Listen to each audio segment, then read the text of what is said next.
came from Nagpur.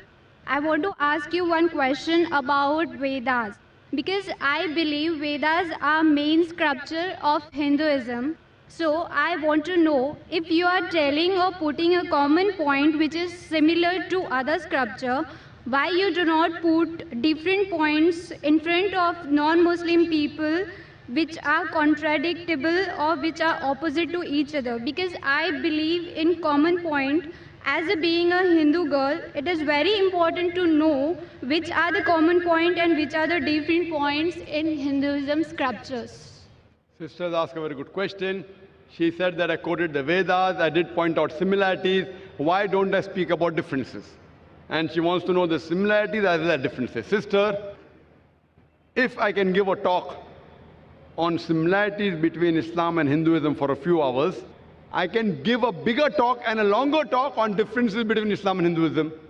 But the reason I chose to speak about similarities, because that is the advice given by my Creator Allah subhanahu wa ta'ala in the Quran, in Surah Al-Imran, chapter number 3, verse number 64, which says, Kul ya ahlal kitab, say, O people of the book, ta'alaw ila kalimatin sawa'im bayna baynakum, come to common terms as between us and you. Which is the first term? Allah na'budu illallah, that we worship none but Allah. Wala nushrika bihi shay'an, that we associate no partners with Him. Wala yattakhidha ba'duna ba'dan arbabun min dunillah, that we erect not among ourselves lords and patrons other than Allah. Fa in tawallaw, if then they turn back. Faqulu shadu, say ye bear witness, bi anna muslimun, that we are Muslims bowing our will to Allah subhanahu wa ta'ala. This verse of the Quran shows us a way how to speak with different kinds of people.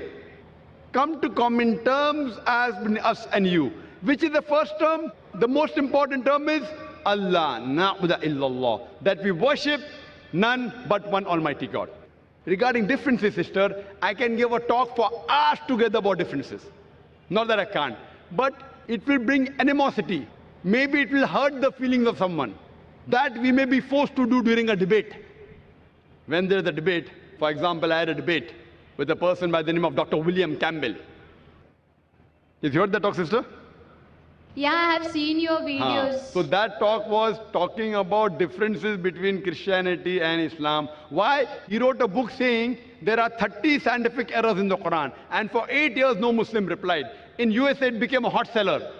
So the students of US, they called me and we had a dialogue. The topic was Quran and Bible in the light of science. Whatever allegations they had against the Quran, I replied to all. I posed 38 points from the Bible which is against science. He could not reply to any. So in a debate, I may have to do that. If I have a debate with a Hindu scholar who says that Vedas are completely with science, so then I can talk about the unscientific things. But if I talk about differences, maybe you may feel offended. So if you want to go on a higher level, surely you can ask queries at IRF. We'll give you all the things. But in public, I personally don't want to talk about contradictions unless someone forces me. Not that we aren't aware. But if you know the similarity, what I'm telling you, let us agree to follow what is common. So what I tell the people, what is common in the Vedas, in the Bible, in the Quran? Let everyone agree that at least one book is the word of God. Hindus will say, Veda is the word of God. Christians will say, Bible is the word of God. Muslim will say, the Quran is the word of God. I tell them a thing which everyone wouldn't mind agreeing. Let us agree to follow what is common. So when you follow the commonalities in the Vedas, in the Bible, in the Jewish scriptures, Talmud, in the Quran, we find all the scriptures says there's one God. All the scriptures says the last and final messenger, Prophet Muhammad, peace be upon him. So I'm asking you, sister, why don't you believe in one God? I want to ask you the question, sister. Do you believe there's one God? Yeah, I believe in one God. Do you believe, and do you believe, sister, that the last and final messenger is Prophet Muhammad, peace be upon him? Just because I am asking you the question, because it is very difficult to understand Quran and Vedas, and I am so much confused which scripture is more important for me to achieve to the God. I mean, to worship sister, to the God. Have you heard my lecture on similarities between Islam and Hinduism, or Muhammad Sallallahu Alaihi Wasallam in the Hindu scriptures? Have you heard that? Yeah, I have heard. Do you know that your scripture says that the last and final messenger is Prophet Muhammad, peace be upon him? Yeah. Do you know that? Yeah. So do you believe Prophet Muhammad is the messenger of God? Yeah, definitely. Do you believe? Yeah. So if you believe there's one God, and you believe that idol worship is prohibited, and if you believe that Prophet Muhammad is the last messenger, in Arabic we call you as a Muslim.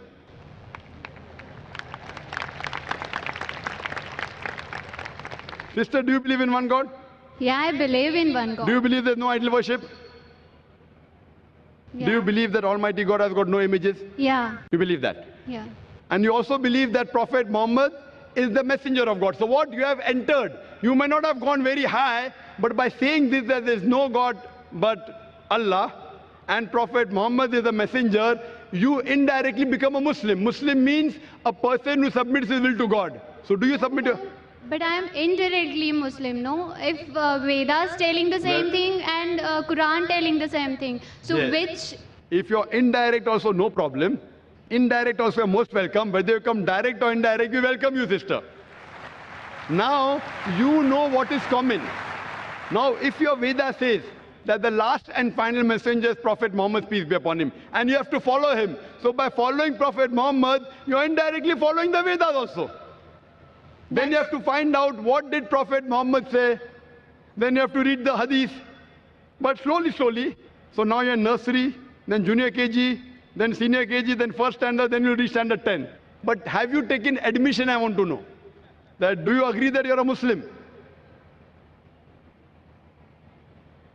Muslim means a person who submits his or her will to God. Why it is important that the person who are believing in one God, he is called or she is called a Muslim? Yes, why? Muslim means a person who submits his will to God. And the first important creed to submit your will to God is believe there's one God, believe there is no idol worship, and believe Prophet Muhammad is the messenger. If you say this, that means you have agreed to submit. And then it takes time. Then you go to standard 1, then slowly you may know what is required about fasting, about charity, not to rob, not to steal. All this comes later. But do you agree to submit your will is important. And do you agree to follow the teachings of Prophet Muhammad is important, what I want to ask you, sister. Yeah, I agree. So would you like to say the Shahada? Shahada means would you like to say in Arabic that there is no God but one God and Prophet Muhammad is the messenger?